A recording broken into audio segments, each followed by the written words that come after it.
కుమారుడు, ఈయన దేవసుతుడు, ఈయన దేవుడు అని చెప్పి నమ్మి పుకార్లు. అదిగో పులి అంటే ఇదిగో తోక. ఇతను అందరి దగ్గర అప్పులు చేస్తాడు.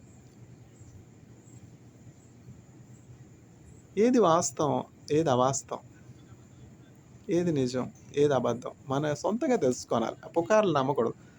పెళ్లి కాకుండానే పుట్టాడు, కిరస్తానోడు, తక్కువ కులమోడు, ఇట్లాంటి నీచమైనటువంటి పుకార్లు ఉన్నటువంటి ఆ కాలంలో యాయిరు ఇవన్నీ కూడా పెడజామని పెట్టి, ఈయన దేవుని యొక్క కుమారుడు, ఈయన పరిశుద్ధాత్మ ద్వారా గర్భము ధరించినటువంటి కన్య అయినటువంటి మరియా సుతుడు, ఈయన గుడ్డివారి కన్నులు తెరుస్తున్నాడు, ఈయన పరిశుద్ధుడు, దేవుని హస్తముతో ఈ అద్భుత కార్యాలు ఈయన చేస్తున్నాడు. ఈయన దగ్గరికి వెళ్తే నా బిడ్డ స్వస్థత పొందుతుంది. చెరువు మీద కోపం, నీళ్లు తాగవు, ఎవరికి నష్టం? చెరువులో ఉన్నట్టు నీళ్ళు ఏమన్నా ఇంకిపోతాయా? నీ దప్పికే తీరదు.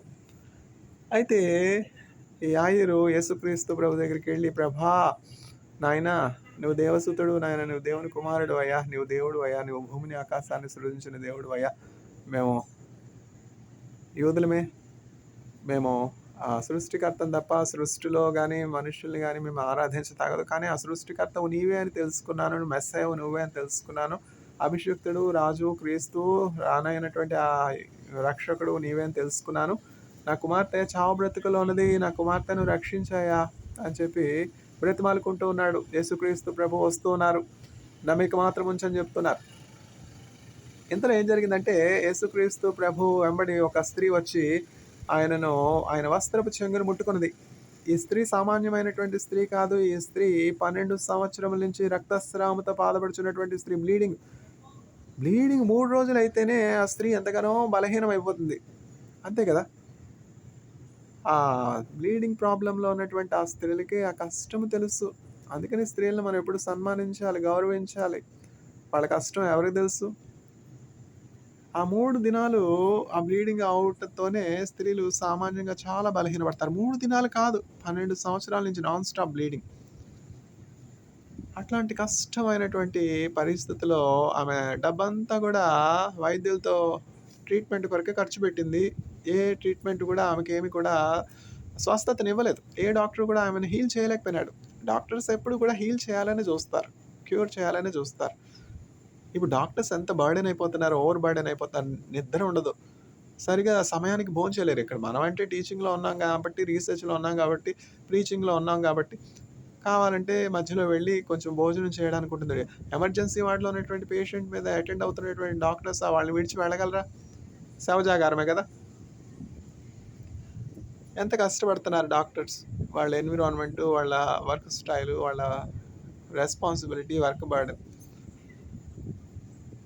మేలు చేయాలని చూస్తారు. కానీ డాక్టర్స్ కూడా సాధ్యం కానటువంటి కేసెస్ చాలా ఉన్నాయని చెప్పొస్తున్నాను. అట్లా 12 సంవత్సరాల నుంచి మేము ఎంతోమంది డాక్టర్స్ దగ్గరికి వెళ్ళింది, ఒక్క డాక్టర్ కూడా ఆమెను హీల్ చేయలేకపోయినాడు. It is out of cure, emergency situation, it is train to die, no healing, no cure. That is the conclusion from great physicians all through the 12 years. No healing at all, no possibility of healing.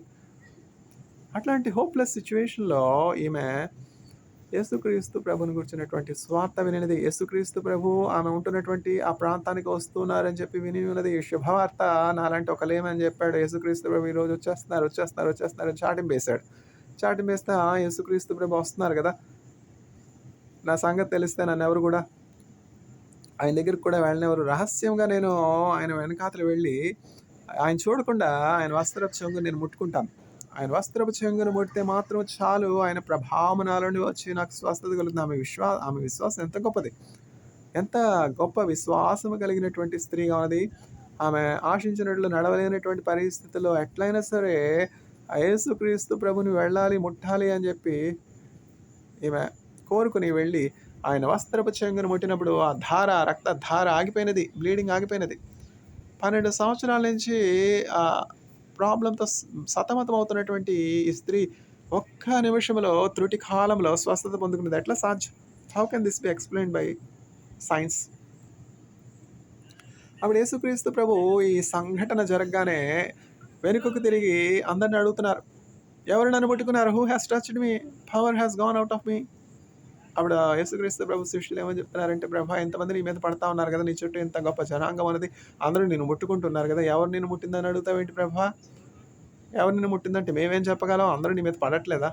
లేదు లేదు లేదు, ఎవరో నన్ను ముట్టుకున్నారు, ప్రభావం నాలో నుండి వెళ్ళిపోయింది, ఒక ప్రత్యేకమైనటువంటి వ్యక్తి నన్ను ముట్టుకున్నారు అంటే అప్పుడు ఈ స్త్రీకి తెలిసిపోయింది, యేసుక్రీస్తు ప్రభు సర్వజ్ఞాని, సర్వాంతర్యామి, సర్వాధికారి, సర్వశక్తివంతుడు, దేవుని కుమారుడు, దేవుడు, ఆయనకి మరుగైనటువంటి సృష్టి ఏమీ లేదని తెలిసిపోయి ఆయన ముందుకు వచ్చి, ప్రభా నేనే నాయన దోషిని, నేనే అపరాధిని అయినా, నేను రక్తస్రావం చేత బాధపడుతున్నటువంటి దానను, మిమ్మల్ని ముట్టుకొనడానికి నేను పాత్రురాలను కాను, నేను అపవిత్రురాలను. రక్తస్రావంతో ఉన్నటువంటి స్త్రీలు ఇంక దేన్ని ముట్టుకోకూడదు కదా, నేను మిమ్మల్ని తాకకూడదు, అయినప్పటికీ నియమాన్ని మీరి, హద్దును మీరి వచ్చి తాకాను, నన్ను క్షమించు ప్రభా. అయితే మిమ్మల్ని తాకగానే నా రక్తస్రావం ఆగిపోయినది, నాకు స్వస్థత వచ్చిందంటే యేసుక్రీస్తు ప్రభు చెప్తున్నారు, కుమారి నీ విశ్వాసం నిన్ను స్వస్థపరిచాను, daughter your faith has healed thee. సమాధానము గలదాలమే వీళ్ళు. ఆయన నోటి నుంచి వచ్చే దయగల మాటలు చూసి ఎంతగానో ఆశ్చర్యపోయేవారు అందరూ కూడా. కుమారి నీ విశ్వాసము నిన్ను స్వస్థపరిచినదమ్మా, సమాధానంతో వెళ్ళు. చూసారా, డబ్బు ఏమైనా తీసుకున్నారా యేసయ్య? ఈయన అందరి దగ్గర డబ్బులు తీసుకుంటాడు, ఇక వేరే పనే లేదు. అబద్ధాలు అబద్ధాలు అబద్ధాలు. నీ దగ్గర ఏమైనా తీసుకున్నానా? నీచుడా, భ్రష్టుడా, అబద్ధికుడా, ఎవరికెవరు రుణస్తులు? మేము చేయించినటువంటి వాక్య పరిచర్య కొరకు, మేము ఇచ్చుచున్నటువంటి స్వస్థతల కొరకు మీరే మాకు రుణస్తులు. నేను మీకు ప్రత్యేకంగా చెప్పాల్సింది ఏమీ లేదు. ఫిలోమోనో, నీవు నాకు రుణస్తుడువా, నేను నీకు రుణస్తున్నా? నా పరిచర్యకు, నేను చేసినటువంటి ప్రార్థనలకు, నేను చేసినటువంటి వాక్యోపదేశానికి నువ్వే నాకు రుణస్తుడు, నేను నీకు రుణస్తుడిని కాను. అయినను నేను చెప్తున్నాను, ఒనేసిమును నీవు దాసునిగా కాకుండా సొంత సహోదరునిగా చేర్చుకో అని చెప్పి లెటర్ రాశాడు. ఎవరు చీప్ అంటే వాక్యం ప్రకటించే వాళ్ళే చీపు, నీచులు, అన్యాయంగా అభాండాలు వేసేది. ఎవరెవరికి రుణస్తులు, ఎవరెవరికి అప్పు, ఆ లెక్క దేవుడే తీరుస్తాడు. ఫిలోమోను, నేను నీకు చెప్పనవసరం లేదు, నేను నీ కొరకు పడినటువంటి ప్రయాసను బట్టి, నీ ఆత్మ రక్షించబడడానికి నేను నీ కోసం చేసినటువంటి ఆ వాక్య పరిచర్యను బట్టి, నేను నీ కోసం చేసిన ప్రార్థనలు బట్టి నువ్వు నాకు రుణస్తుడు, నేను నీకు రుణస్తుడిని కాదు. అయినప్పటికీ నేను చెప్తున్నాను, నేను నీకేమన్నా ఒనేసిము ఏమన్నా నీకు రుణపడి ఉంటే అది నా లెక్కలో వేయి, నేను తీరుస్తా. అతన్ని నువ్వు ఇంకా దాసునిగా కాకుండా, బానిసగా కాకుండా నీ సొంత సహోదరునిగా చేర్చుకో మర్యాదగా. స్వస్థత, దేవుని మాట విన్నప్పుడు మనకు స్వస్థత కలుగుతుంది. స్వస్థత కావాలా? ఎవరి దగ్గర అన్యాయంగా డబ్బులు దోచుకున్నావా, ఎవరి మీద అయినా అన్యాయంగా పోలీస్ కేసులు పెట్టావా, ఎవరి మీద అబద్ధ సాక్ష్యాలు చెప్పు, మార్చుకో.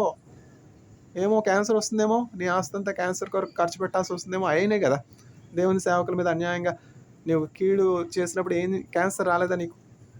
ఎందుకు వచ్చింది? జాగ్రత్త. యెజబెలు ఏలియా మీదకి లేచింది, ఏం జరిగింది? శవం లేదుగా, no body. Jezebel has no body at all, dogs has eaten the body. From all these things we have to learn, and we have to be very careful in playing tricks with God. Do not be deceived, God will not be mocked. With whatever measure you sow, with the same measure it will also be given to you, measured to you.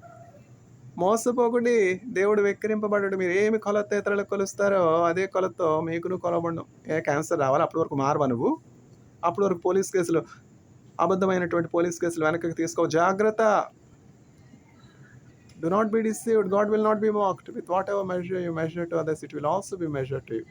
ఇంగ్లీషే కదా, అర్థమవుతుంది కదా నీకు? జాగ్రత్త. May the Lord grant wisdom to the audience and